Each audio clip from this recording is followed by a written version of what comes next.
Historic Bondsville Mill Park is a 47-acre East Brandywine Township park for passive recreation. The mill buildings are being renovated for use, with one building currently accessible.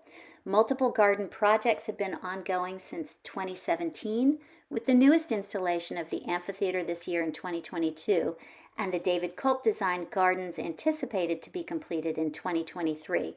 Today we're going to talk about the Racewalk Garden and the Amphitheater Garden. Here's the racewalk when it was covered in invasives. David Culp came in and took a look at this area and how it reflected on these mill buildings, and realized we had an opportunity here for a garden space that would support our pollinators, that would use native plants and reflect on the life and the commerce of this mill back in its day. So we take pictures of this during 4 seasons because we want you to realize it's a gorgeous space, literally, for all 4 seasons. David is a champion of the mill. He has designed this Racewalk Garden so that it could support the pollinators. It could use native and some non-native plants, be gorgeous in 4 seasons, and always have something new to present. Here you can see where we've been planting purple flame iris, thanks to a generous gift from the Hardy Plant Society. David stepped into the race to help us to plant and position so that what we put in position reflects back to the mill buildings and is actually staged and placed where the plants will do well. We received from the Hardy Plant Society a grant that purchased purple flame iris, and here you can see the purple flame iris as it's gone into the race. We have a Hardy group of volunteers that help us to maintain the space.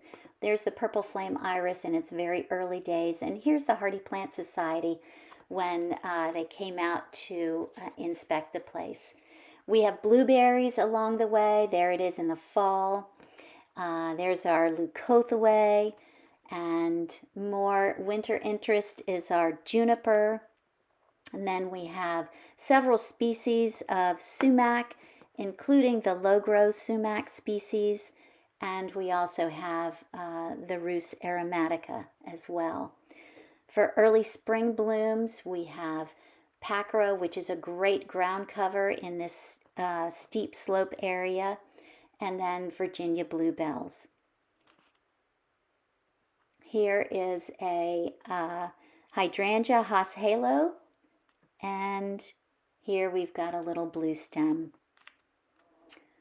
Our cardinalis is frequently visited by our local hummingbird, Hazel we call her, and there's our blueberry in spring, early summer. There's our Hydrangea Arborescens. And here's a better shot of that purple flame iris. Take a look at these blooms. It was gorgeous in bloom. Look at that. And in the spring, we've got our Phlox divaricata and our Phlox stolonifera. And there's some bunny blue. And here's our Hydrangea Haas halo in its first year of bloom. We were very impressed with this. Thanks to David, we have this Euphorbia correlata. And here's our Oenothera evening primrose.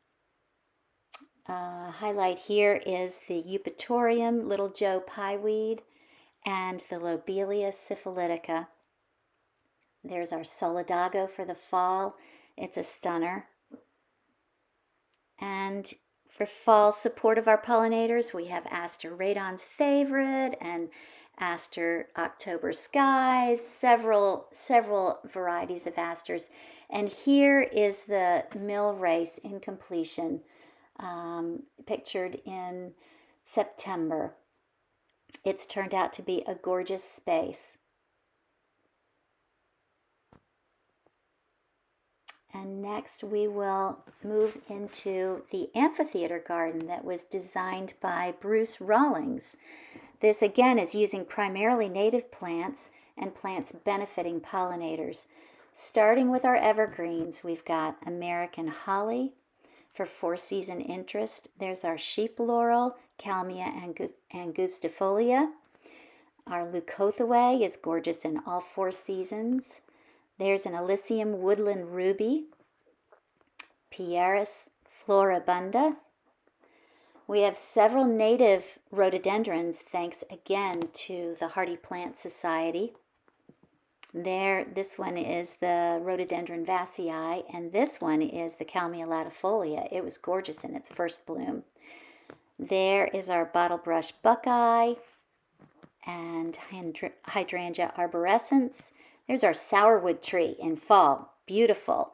We have multi-stem serviceberries, and there's our blueberry in the fall. We have spicebush on the property that was native to the area, and there it is in bloom. The clethra is also a butterfly magnet, pollinator magnet, and there's our Hydrangea Haas halo at the top of the garden. And we have several heucheras. We have Americana, we have Autumn Bride, and then we have the Geranium maculatum. There's our Pachyra in the Amphitheater and the Aruncus dioecis. Native Pachysandra we're still waiting for. We're waiting for some additional funding for that. And there are Virginia bluebells. We've got Tiarella cordifolia, Tiarella brandywine, and Tiarella oakleaf. Then we've got Phlox divaricata. Again, it reflects on the Racewalk Garden as well. And the Phlox stolonifera. There's our Carex. And Carex appalachia. It looks like it has little tiny LEDs on the end of it. And there's our Christmas fern. And our asters. And solidago. Again, supporting the pollinators in all four seasons. Thanks again to the Hardy Plant Society for the generous donation through grants that help us to support the pollinators.